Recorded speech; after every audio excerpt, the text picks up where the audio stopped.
So, tayo po ay sa Revelation chapter 2.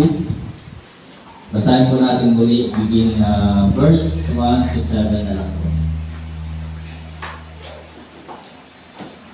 Magkaroon po tayo ng salitang pagbasa ako po sa verse 1, kayo po sa verse 2, sabay-sabay po tayo sa verse 7. Kapagpala namin Diyos, Diyos Ama namin sa langit, tunay na kayo po ang aming Diyos na tapat at hindi po kayo nagbabago mula noon, ngayon at bukas. Sa kabila ng napakaraming naming pagkukulang, hindi ka napapagod, hindi ka nagsasawa, na kami ay pagpalain at hindi po kayo napapagod na maging tapat sa kabila ng mga kasalanan na aming po nagagawa. Sa gabi ito, aming Ama, humingi po kami ng kapatawaran sa mga pagkukulang po namin, sa hindi po namin pagsunod sa iyong mga kautusan. Patawad po na talagang minsan ay hindi po namin masunod. At dalangin ko po, Panginoon, na patuloy mo po kaming samahan at gabayan. Patawad na kung minsan ay kami po ay dumaranas ng kapaguran, panlalamig sa aming pong paglilingkod po sa inyo. Patawad na kung minsan ay napapabayaan po namin ang ministry. Sana po, Panginoon, lagi namin makita ang iyong kabutihan at katapatan. Sana ay hindi po humantong sa amin na talagang pabayaan namin ang ministry, iwan namin ang ministry. Sana ay kung humantong man kami sa pandalamig, nawa ay ibalik mo po kami sa dating naming kalagayan na mag-init ang paglilingkod po namin sa inyo. Nawa po, Panginoon, patuloy namin basahin ang iyong banal na salita. Ito'y aming pag-aralan. At tulungan mo po kami. Ako po ay humingi sa inyo ng tulong, gabay, pilay, kapangyarihan na ang iyong banal na salita, kalooban ay patuloy namin masunod, may apply sa aming pong buhay. Sapagkat sa aming pong pagsunod ay dito mo po kami patitibayin at sa aming pong pagsunod ay dito po namin may papakita ang aming pong tunay na pag-ibig, pagmamahal po sa inyo. Banal na Espiritu, pakapuspusin mo po kami. Pamunahan sa lahat ng aming pong gagawin. Dalangin ko po, Panginoon, pagpalain mo po ang nalalapit na anniversary na inyong pong gawain. Dalangin ko po ang katagumpayan po nito. Umaasa po't nananampalataya na patuloy mo po yung pagkakaloob ang katagumpayan po dito sa inyong pong gawain sapagkat ito po ay inyo. Hindi po ito amin. Ito po yung pinagkatiwala mula mo po sa amin. Salamat po, Panginoon. Ilang anniversary na po ang tumaan. At pinatunayan mo sa amin na ikaw ay tapat. Ikaw ang aming great provider. Ikaw ang aming talagang protector. Ito yung aming Savior na nagliligtas sa amin. Salamat po, Panginoon, sa kabila ng aming pagkukulang. Hindi mo po kami pinapabayaan. Patuloy mo po kami binibigyan ng kalakasan at kalusugan. Dalangin po sa gabi ito, kapayapaan sa Jerusalem, kaligtasan po ng mga taga-Israel, matigil na po ang kaguluhan sa Middle East. At dalangin po, Panginoon, patuloy mo pong samahan at gabayan ang mga nanunungkulan sa bansang ito, na sila po ay maligtas, kanila pong ipamuhay ang katotohanan, at mabuksan ang kanilang puso at isipan sa katotohanan. Salamat po, Banal Espiritu. Kayo po siya mangusap sa lahat na makakapakinig ng inyong pong banal na salita. Ito po ang aking dalangin sa pangalan po ng aming Panginoon Jesus. Amen. Pwede na po po. So, sa mapagpalang gabi po sa ating lahat, muli ay ating pong babalikan. Ito pong verse 4. At ito po yung ating tema ng ating pong revival last Sunday. At maraming beses na po ito na ipangaral. At ganun pa nga, dahil maraming beses na ito na ipangaral, ay tunay na napakarami pa rin pong mensahe po nito. So, nevertheless, sabi po dito ng ating Panginoon Jesus, I have somewhat against thee. Sa Tagalog, ngunit mayroon akong laban sa iyo na iyong iniwan ang iyong unang pag-ibig. Minsan, akin pong naitanong na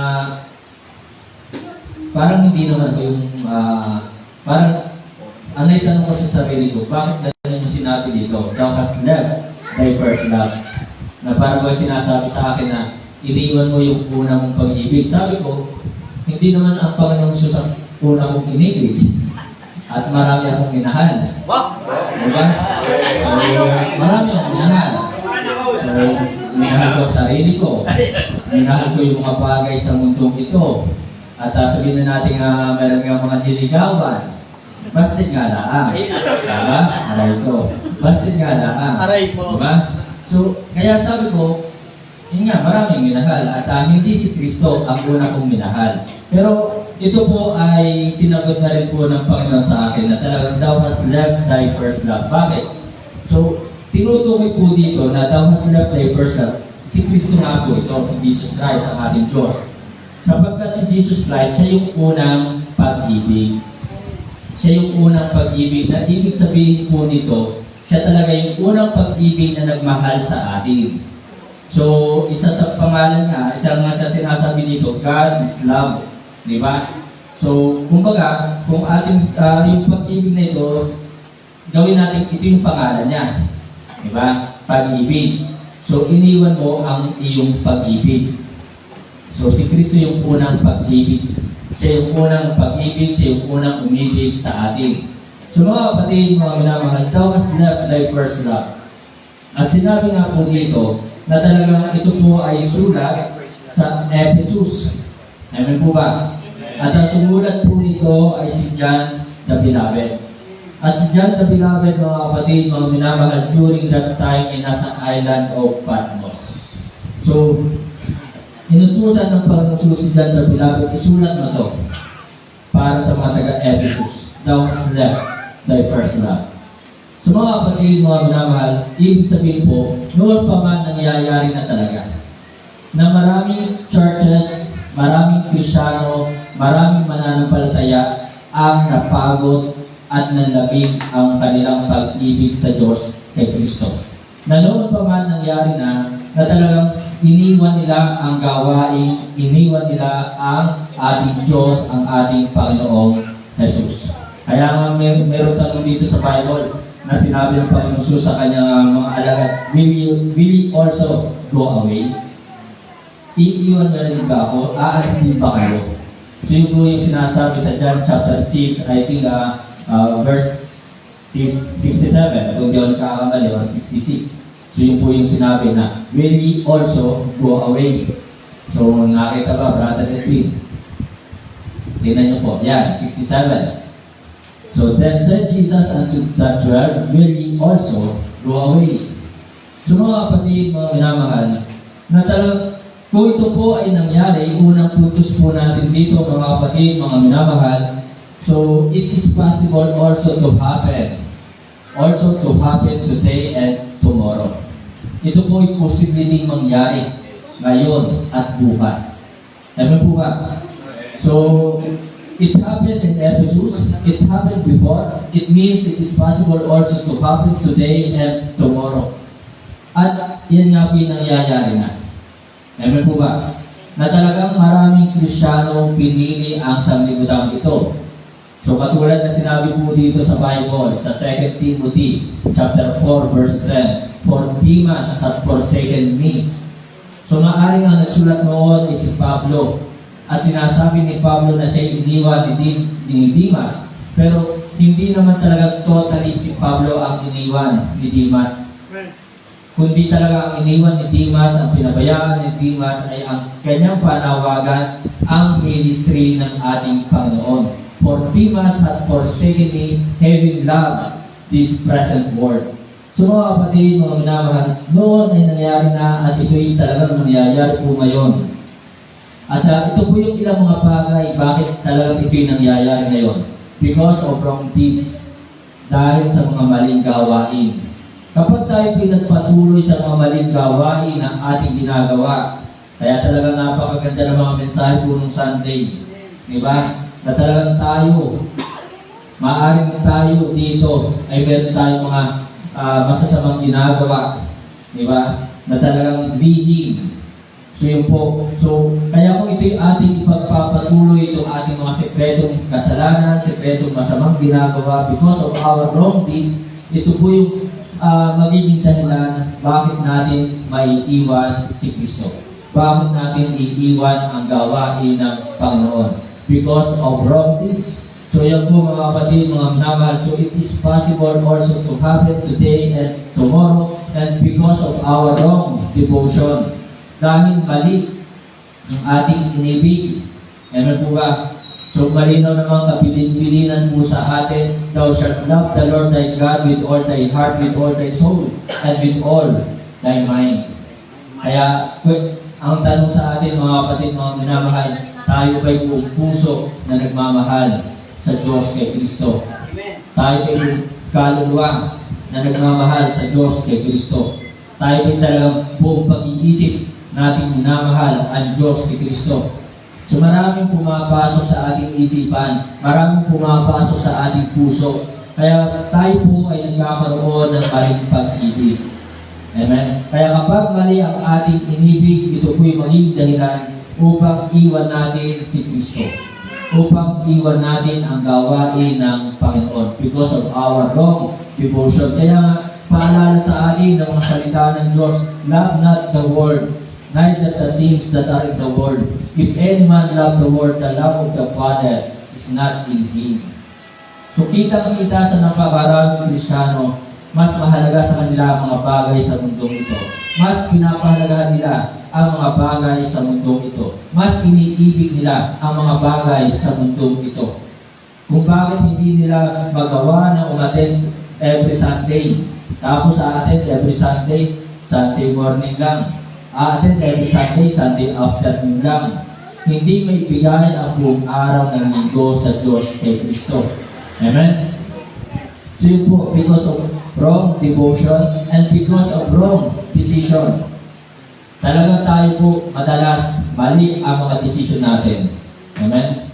Mali ang mga decision na ating ginagawa. So yun po mga kapatid, mga minamahal, na talagang it is wrong decision kung pipiliin mo mga bagay sa mundong ito kaysa sa kay Kristo. It is a wrong decision na talagang pipiliin mo yung mga ungodly people or ungodly friend mo na talagang sila yung masusunod sa iyong buhay. So yun po mga kapatid, mga minamahal. Kaya marami ngayon, madali nilang naiiwan ang ministry. Madali nilang iwan si Kristo because of wrong dream. Maling pangarap. Diba? So, hindi po masama ang mangarap. Hindi masama magkaroon ng pangarap. Pero kung ang pangarap na ito ang maglalayo sa iyo sa kalooban ng Diyos ni Kristo, kung ang pangarap na ito maglalayo sa iyo sa ministry, maaaring hindi yan ang kalooban ng Diyos sa iyo. Kaya mga kapatid, mga minamahal, kung ibigay ng Diyos yung ating mga pangarap, hindi sana itong pangarap na ito ang maging hadlang para hindi tayo makapaglingkod. Huwag sana yung mga pangarap natin sa ating buhay ang maging hadlang para hindi tayo magamit sa ministry. Kaya salamat, talaga si Brother Rocket, mainit na mainit eh. Simula ng camp natin, after ng ating camp, nakasama natin na sa prayer meeting, after ng camp natin, so nagtuloy-tuloy na nakakasama sa camp. Nasa katedral kanina. Ay, doble kara pala to. Diba?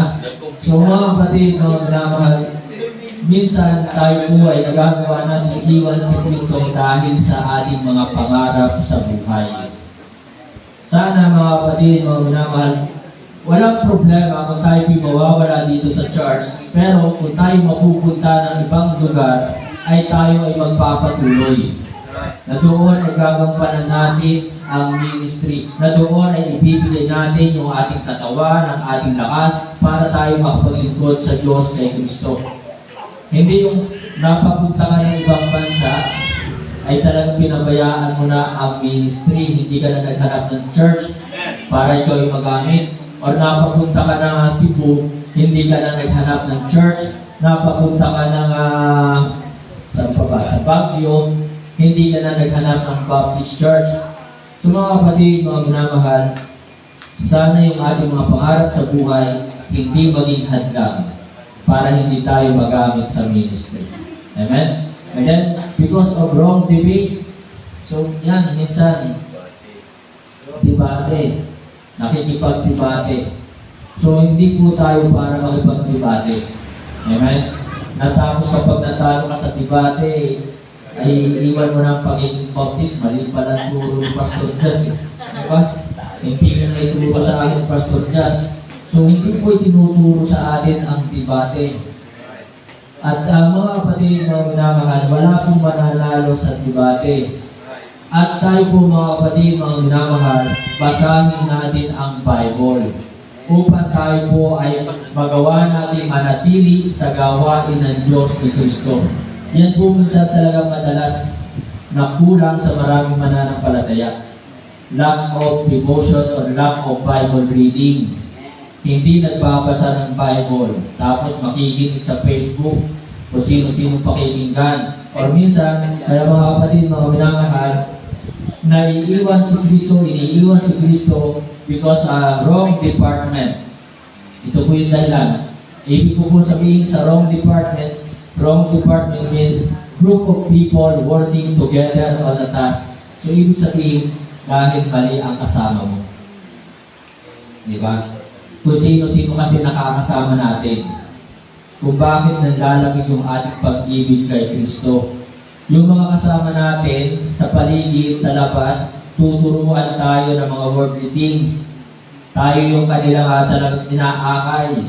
Tuturuan tayo ng mga ungodly things or ungodly works. So yan ang itinuturo. Tuturuan ka ng ML. Tuturuan ka talaga manligaw ng unbeliever. Tuturuan ka na talaga maging makamundo. Na talaga magpatato. Tuturuan ka magsuot ng mga maiksing damit. So yan ang itinuturo ng mundo. So yun po mga kapatid, mga minamahal, wrong department o yung mga maling tao na ating nakakasama sa buhay. Kaya kung bakit nanlalamig ang ating pag-ibig, bakit iniiwan natin ang ministry, iniiwan natin si Kristo. Because of wrong department. Mali ang ating mga nakakasama. So mga kapatid, mga minamahal, sana kahit sino yung ating mga kasama, sila yung ating madala sa gawain ng Diyos ni Kristo. Sana kahit sino yung ating mga kasama, hindi tayo maakay palayo sa Diyos kay Kristo. Kaya hindi ko kailangan ng napakaraming kaibigan kung ilalayo din lang naman ako kay Kristo. Mas gugustuhin kong isa lang ang aking kaibigan na ilalapit naman ako kay Kristo sa Diyos, na hindi ako hihilahin palayo. So, ang ibang tao, tuwang-tuwa, marami silang kaibigan. Kung sino-sino, may law attorney, may doktor, may engineer, may congressman. Pero aanin natin ang maraming kaibigan kung ilalayo naman tayo sa kalooban ni Kristo. Kaya mas maganda na yung isa lamang na inilalapit ka sa Diyos. Amen? Kaya mga kapatid, mga minamahal, piliin kung sino ang makakasama.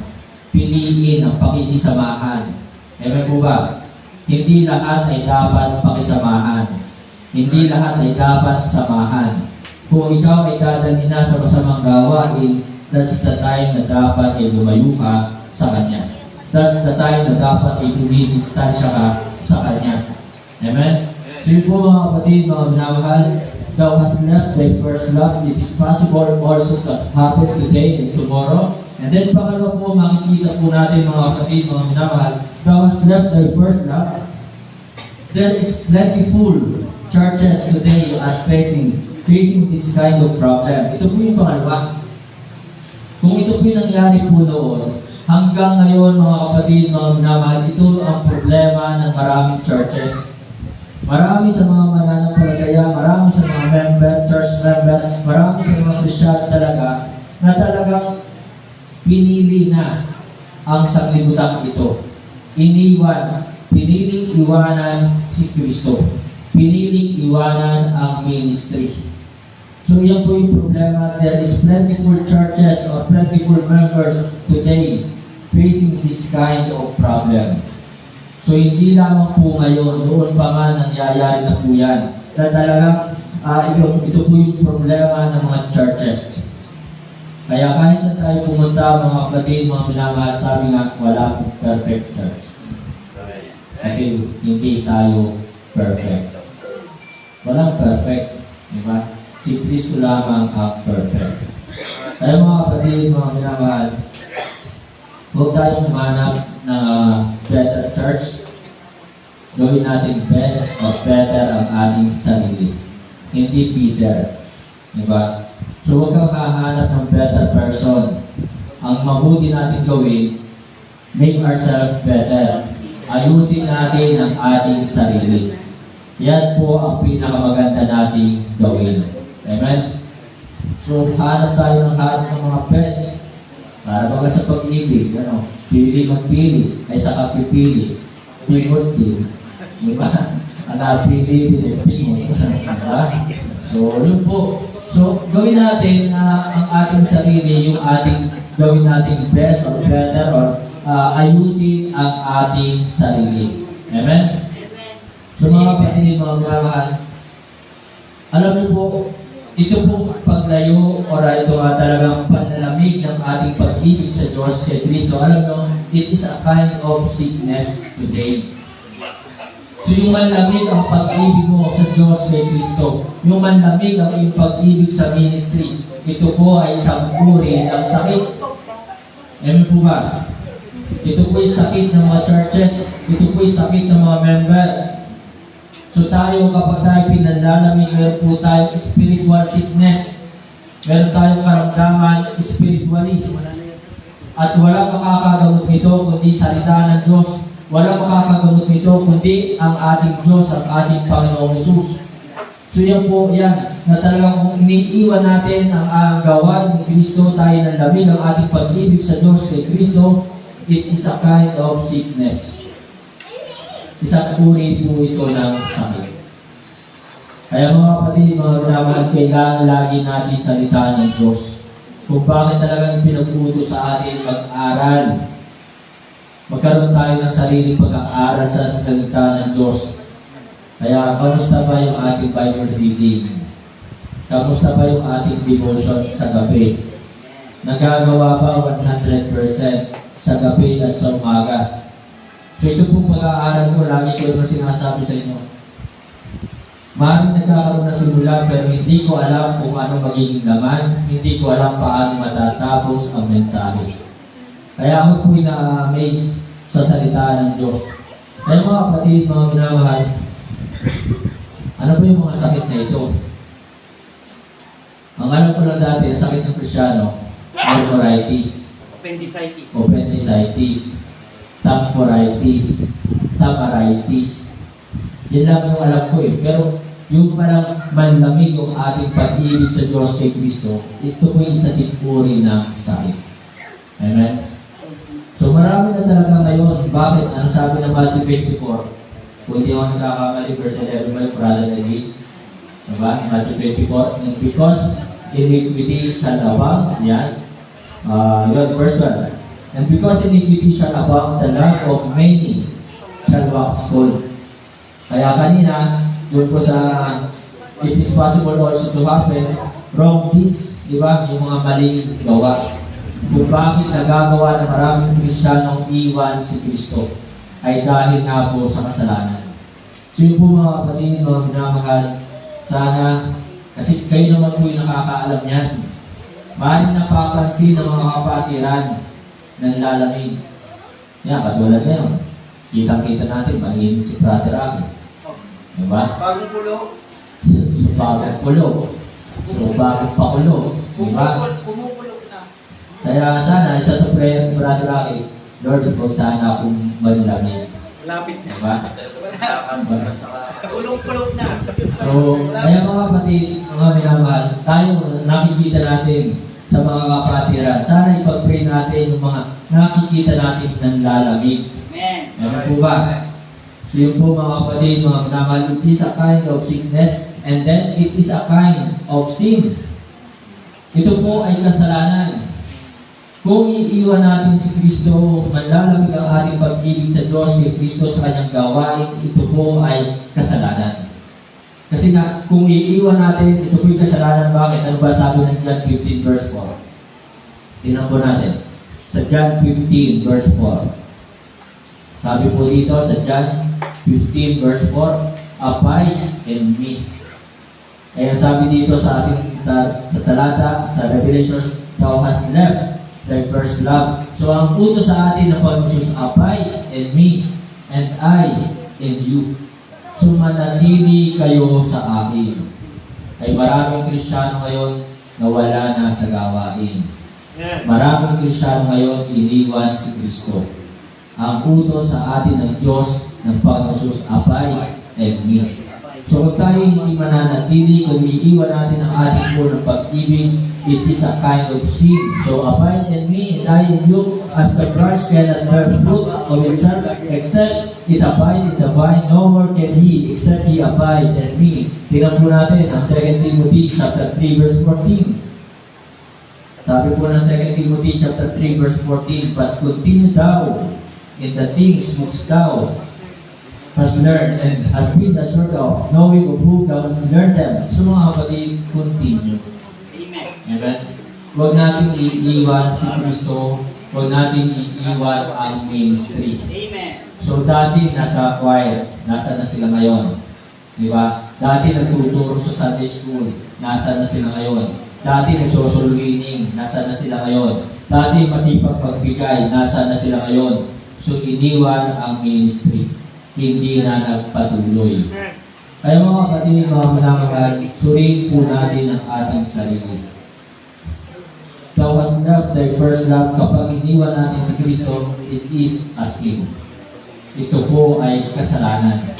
Ang sabi po ng James chapter 4 verse 17, kung hindi ako nakakamali, James 4:17, tingnan nga natin. So, therefore to him that knoweth to do good and doeth it not, to him it is sin. Amen. So maraming bagay alam natin mabuti, pero ang tanong, nagagawa ba natin? Alam natin mabuti magsulbini, nagagawa ba natin? Alam natin mabuti ang pagbibigay, nagagawa ba natin? Di ba? Alam natin mabuti talaga magpasalamat sa Panginoon, nagagawa ba natin? Alam natin mabuti ang mag-aral na salita ng Diyos, nagagawa ba natin? Alam natin mabuti ang manalangin, nagagawa ba natin? So kung hindi natin nagagawa, it is sin. Ito ay kasalanan. Alam natin na pagtatapon ng basura ay dapat itapon sa tamang basurahan. Pero nakakalungkot yung mga Kristyano isisingit sa mga upuan. Diba? Hindi ako babulgamin nila ito. Nakakalungkot yung mga Kristyano tapon ng tapon kung saan-saan yung mga basura. Diba? So, alam natin mabuti pero kung hindi natin nagagawa, it is sin. Ito po ay kasalanan. Kaya mga kapatid, mga minamahal, kung iiwan natin si Kristo ang gawain ni Kristo, it is sin. 1 Corinthians chapter 7, verse 20 and 24, tingnan po natin. 1 Corinthians chapter 7, verse 20 and 24. Sabi po dito sa verse 20, nandiyan na ba kayo? Say amen. Let every man abide in the same calling wherein he was called. So yun po ang utos na salita ng Diyos. Let every man abide. So manatili. So tayo po mga kapatid, mga minamahal, dinala dito with purpose. Amen. Diba? Kaya ang nais na Diyos, manatili po tayo. Amen. Manatili. Yan po yung utos sa atin, verse 24. Ano pa sabi po dito sa verse 24? Brethren, let every man wherein he is called, therein abide with God.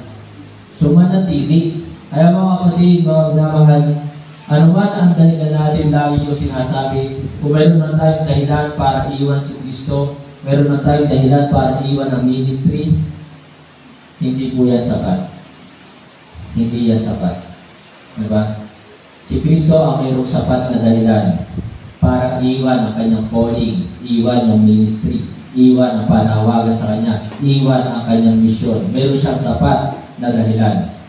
Pero hindi po niya ginawa. Kaya mga kapatid, mga minamahal, kung meron na tayong dahilan para iwan ang ministry, hindi po yan sapat. Kaya ang nais ng Diyos sa atin, talagang tayo po ay manatili. So kung tayo po iiwan natin ang ministry, iiwan natin si Kristo, manlalamig ang ating pag-ibig, it is a kind of stubbornness. Ito po ay isang uri ng katigasan ng ulo. Yan po yan. Kasi iniwan mo na. O, ang tanong, nagagawa pa ba ang mga kalooban ng Diyos? Di ba? Hindi na. So kung hindi na po nagagawa ang mga utos kalooban ng Diyos, ano ang ating pinapairan? Natigasan na ng ulo. Kaya mga kapatid, mga minamahal, mag-isip-isip po tayo bago natin iwan ang ministry. Bago natin iwan si Kristo. Mag-isip-isip po tayo. Kaya dapat kung tayo pinanlalamig ngayon, tayo po mismo ang tutulong sa ating sarili para tayo ay mag-init po muli sa ating paglilingkod. Amen? Kasi minsan, sabi nga, intro boys. Mayroong mga intro boys sa simula lang magaling. Puro intro. O sabihin na natin yung iba ay ningas kugon. Diba? Nung simula, sipag-sipag. Diba? Talagang masaya nung simula. At talagang para bagang hindi napapagod sa gawain, sa ministry. Pero after a month, after 2 months, after a year, nasa na kaya? That's right. Ano na ang pakiramdam natin ngayon? Diba? Nung simula, nung tayo unang dumating, para ba ang saya-saya natin, ang sigla natin. Pero kamusta na yung ating paglilingkod ngayon? Kamusta na ang ating pag-ibig sa Diyos kay Kristo? Kaya mga kapatid, mga minamahal, it is a kind of stubbornness, it is a kind of sin and sickness. Last, pamuli mga kapatid, mga minamahal, dito pa rin po sa verse 4 ng Revelation chapter 2 verse 4, sabi ng Panginoong Jesus, I have somewhat against thee. Nang po sinasabi ng mga talata, nevertheless, I have somewhat against thee, because thou hast left thy first love. So last mga kapatid, naman, it is provoking unto the Lord. Kapag iniwan natin si Kristo ang ating unang pag-ibig, hindi kaya nagagalit ang Panginoon? Hindi kaya naiinis ang Panginoon? Amen? So, nagagalit din po ang Panginoon. Ito po'y kagalit-galit sa Panginoon. Ito po'y nakakainis sa Panginoon. Ikaw nga pag iniwan. Diba? Balugod ka eh. Pag iniwan ka, iyak-iyak ka eh. Diba? Tama ka. So, ang Panginoon pa kaya, so, it is provoking unto the Lord. Kaya nga sabi ng Panginoon Jesus, I have somewhat against thee. So, ibig sabihin, galit na ang Panginoon. Amen po ba? Galit na siya. May naalala tuloy ako eh. Ate ka na ba yung apat na siya ba yun? O tatlo? Tatlo siya? Pasensya? Sentensya. Sentensya? Tatlo lang ba yun?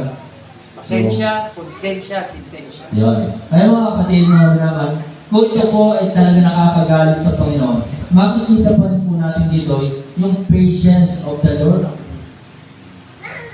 Ang dami nating pagkukulang. Kita ng Panginoon, alam ng Panginoon na lalamig na tayo. Alam ng Panginoon, pinapabayaan na natin ang ministry.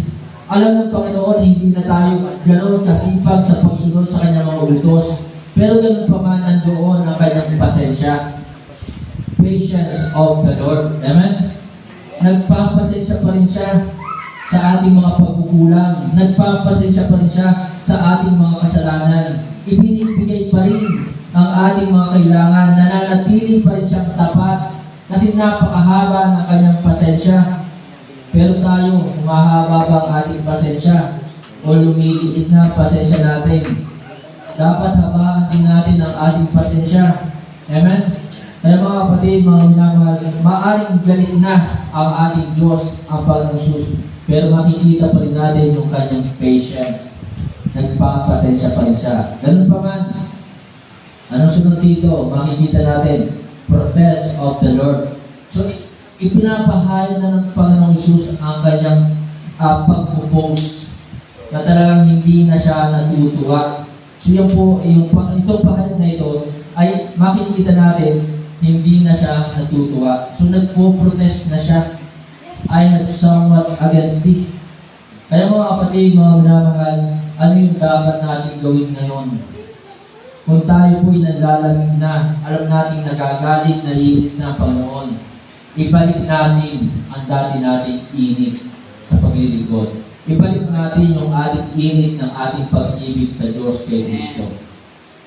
So mga kapatid, mga minamahal, sana lagi tayong mag-init yung ating pag-ibig sa Diyos kay Kristo.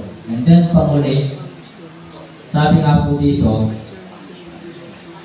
ano sabi po dito sa Revelation chapter 2, verse 5, yan. Remember therefore from whence thou art fallen, and repent, and do the first works, or else I will come unto thee quickly, and will remove thy candlestick. Ito po yung punishment of the Lord. So, alam natin galing na ang Panginoon. So, meron po siyang punishment. Yung sinasabi po dito na, I will remove thy candlestick. Kung tayo po'y patuloy na manlalamig kay Kristo, sa gawain ng Diyos, hindi tayo magpapagamit sa Kanya, hindi tayo magtatapat sa Kanya, I will remove thy candlestick. Aalisin na yung buhay natin dito. Yan po yung punishment. So, buhay pa tayo ngayon, ibig sabihin, binibigyan pa tayo ng chance na magamit, binibigyan pa tayo ng chance na magtapat sa Kanya. So mga kapatid, mga minamahal, punishment of the Lord, I will remove thy candlestick out of this place except thou repent. So kung tayo magsisisi sa ating kasalanan, patuloy tayong gagamitin ng Panginoon. Patuloy tayong pagpapalain ng Panginoon. So mga kapatid, mga minamahal, ito po, kaya salamat sa inyo, nandito kayo sa gawain ng Panginoon. Salamat sa inyo na naglilingkod kayo. Pero sana, mainit ba? Baka naman nanlalagay na tayo ngayon. O baka naman kaya mainit ang panahon na yun. Diba? Dahil mainit kayo. Pero kapag lumamig na, baka nanlalapit na rin kayo. So mga kapatid, mga minamahal, mainit pa ba ang ating pag-ibig sa Diyos kay Kristo? Mainit pa ba ang ating paglilingkod sa Kanya? Amen. Kasi kung mainit, mga kapatid, mga minamahal, makikita lahat ng utos, magagawa natin. Kasi ang sabi ni Kristo, if ye love me, keep my commandments, with S plural. So, ibig sabihin, yung marami niyang mga utos ay dapat nasusunod natin. At ang sabi nga po ng 1 John chapter 5, verse 3, for this is the love of God, that we keep His commandments, and His commandments are not grievous. So mga kapatid, hindi po mahirap ang mga utos na ito ng Diyos ni Kristo. Hindi po yan mabigat. Maaring madami. Marami ang kanyang mga utos, pero hindi po yan mabigat. Amen? Kaya mga kapatid, mga minamahal, ang lagi ko na lang po i-mention dito yung ibang mga kapatiran. Matagal na silang Kristyano, pero hanggang ngayon nagtatapat pa rin sila. Diba? So, matagal na silang nagpapastor, pero hanggang ngayon nagpapastor pa rin sila. At talagang si Pastor Sosa na lang aking mention, sa kabila ng maraming pagsubok, pero mainit pa rin ang kanyang paglilingkod, mainit pa rin ang kanyang pag-ibig. Pupunta ng dugo, mahirap ang daan, magsusulwining, may nararamdaman, tagilid ang lakad, pero pumupunta ng dugo. Tapos tatawid ng ilog, magbabautismo. Diba? So kahit mainit, so makikita natin, mainit ang kanyang pag-ibig sa Diyos kay Kristo. Hindi niya iniiwan ang kanyang unang pag-ibig. Meron siyang dugo, mayroon pa rin silang palayan. Ganon kasipag ang mga workers doon at mga kapatiran. Kasama sa dugo, kasama pa rin sa palayan, may prayer meeting. So hindi sila nanlalamig. Kaya mga kapatid, mga manaman, mainit pa ba ang ating paglilingkod? Mainit pa ba ang ating pagsunod? Mainit pa ba ang ating pag-ibig kay Kristo? Kaya mga kapatid, maaari tayo nga, sabi nga ng ating speaker last Sunday, maaari tayo narito, pero malamig ang ating pag-ibig. Diba? Maaaring tayo narito, pero malayo ang ating puso. Maaaring tayo narito, pero talagang backslider tayo. Diba? Kasi ang backslider ay hindi lang naman yung mga hindi umaaten. Ang backslider, kahit nandito ka sa church, pwede kang backslider. Kaya mga kapatid, mga minamahal, suriin natin, sana panatilihin natin mag-init ang ating pag-ibig sa Diyos kay Kristo. Sana kahit anong pagsubok ang dumating sa atin, huwag natin iwan ang ating unang pag-ibig. Amen. So God, pinagawa tayo pitumayo, tayo po manalangin. Ama namin Diyos sa langit, muli salamat po sa inyong pong banal na salita. Salamat na ito po ay patuloy na nagpo-correct sa amin, nagre-reflect sa amin. Nawa po, Panginoon, hanggang sa uli, hanggang sa pagbabalik ng Panginoong Jesus, matagpuan po kami tapat na naglilingkod at tapat na sumusunod sa lahat ng iyong mga utos. Salamat po, Panginoon, sa inyong pong banal na salita. Salamat sa inyong presensya. Salamat sa proteksyon at sa provision.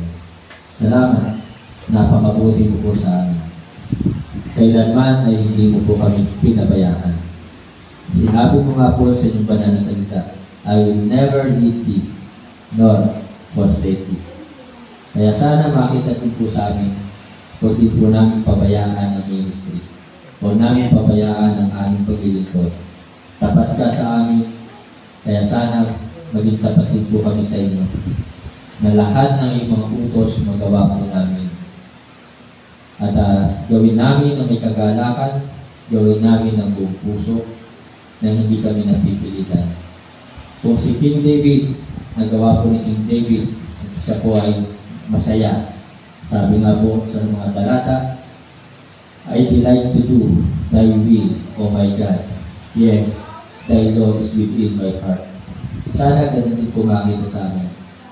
Kagalakan sa pagsunod, kagalakan sa paglilingkod. Sana makita sa aming puso ay ang iyong mga salita. Hindi ang anumang mga negative na bagay sa mundo. Pakalinisin mo po ang aming puso at isipan. Patuloy mo po kaming samahan at gabayan sa aming pong paglilingkod. Puspusin mo po kami, Banal na Espiritu.